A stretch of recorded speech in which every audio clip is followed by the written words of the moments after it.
박사입니다. 드디어 춘절이 끝나고 중국 사람들은 집으로 귀성들을 했습니다.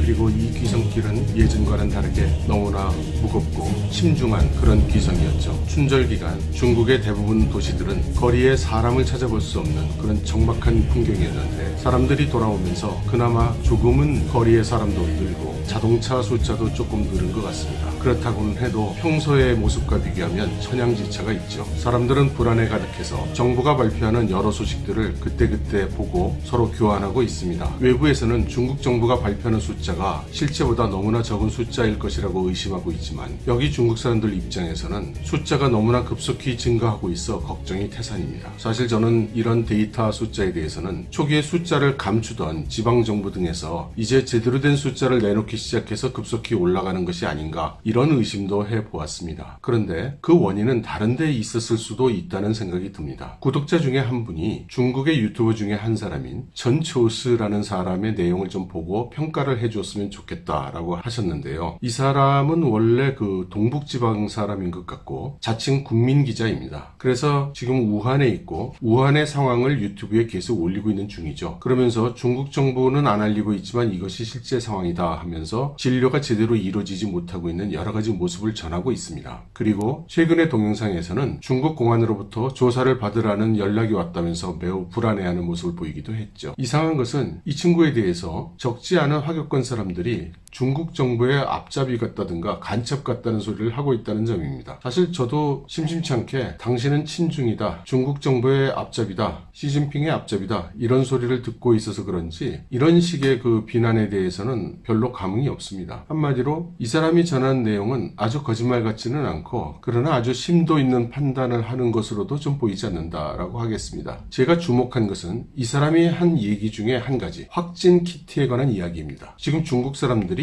병원에 가서 진료를 받으려고 하면 확진이 되어야만 병원에서 받아준다는 것입니다. 그러면 그 확진을 어떻게 하느냐? 확진 키트가 있어서 이 키트를 가지고 실험을 해서 판정을 내린다는 것입니다. 문제는 이 확진 키트의 공급이 제대로 되고 있지 않아서 공급량이 부족하다는 것입니다. 이 친구가 방문했던 우한의 동치이유엔의 경우에는 아주 전국적인 브랜드의 큰 병원인데요. 하루 100여 개 남짓의 확진 키트만 공급받고 있다고 합니다. 그래서 순식간에 동인하고 그러면 많은 환자들이 별 수 없이 돌아서서 집에 가야 된다는 것이죠. 이 이야기는 상당히 구체적이고 현실성이 있어 보여서 저는 아마 사실일 것이라고 생각합니다. 그리고 동치이유엔이 이런 상황이라면 중국의 다른 병원들은 훨씬 더 적은 수량의 확진 키트만 공급받고 있을 거라고 생각을 합니다. 환자들이 늘어나고 병원 복도까지 다 차고 있는 상황에서 바이러스의 감염 여부가 불분명한 그런 환자들까지 받기는 어렵겠죠. 그리고 지난번에 전해드린 대로 현재 중국 정부가 발표하는 통계가 3단계 판정을 거친 후의 숫자일 가능성이 높습니다. 사태 초기에 중앙에서 하루 300인 이상의 측정을 하지 못하게 했다는 소문이 있었는데 그때 판정이 아니고 측정을 못하게 했다는 것이 사실 조금 걸리는 부분이었습니다. 위에서 보통 그런 식의 지시를 한다면 하루에 300인 이상의 감염자가 나오면 안 돼 라고 하겠지, 300인 이상은 진찰을 하지 마 라고 하지는 않았을 것 같거든요. 그런 면에서 이번에 이 친구가 얘기한 확진 키트 이야기하고 300인 이상의 판정을 하지 못하게 했다는 이야기는 서로 일맥상통하는 이야기 같습니다. 그렇다면 지금 유럽이나 홍콩에서는 중국의 현재 감염자 수가 수학적 모델로 추정해보면 수십만에 달할 것이라는 이야기와 중국 정부에서 발표하고 있는 숫자는 그보다 훨씬 적은 이 현상에 대한 설명이 되죠. 중국 정부가 코로나 바이러스가 대규모로 일어날 것이라는 것을 미리 알고 있지 않은 한 확진 키트를 대규모로 재고로 가지고 있을 리도 없고 대규모로 생산해 놨을 리도 없으니까요. 당연히 확진 키트의 양은 한정적일 것이고 아마도 지금 생산은 전력을 다해서 하고 있겠지만 갑자기 폭발하는 수요를 감당할 수가 없는 상황이겠죠. 그러면 현재 상황에서는 각 병원에서 올라가는 감염자 통계는 공급받은 확진 키트의 수가 상한으로 작용을 하게 될 것 같습니다. 그리고 이 숫자가 다시 성에서 검토하고 중앙에서 검토해서 발표가 되고 있을 테니까 말이죠. 그렇지만 현실은 아마도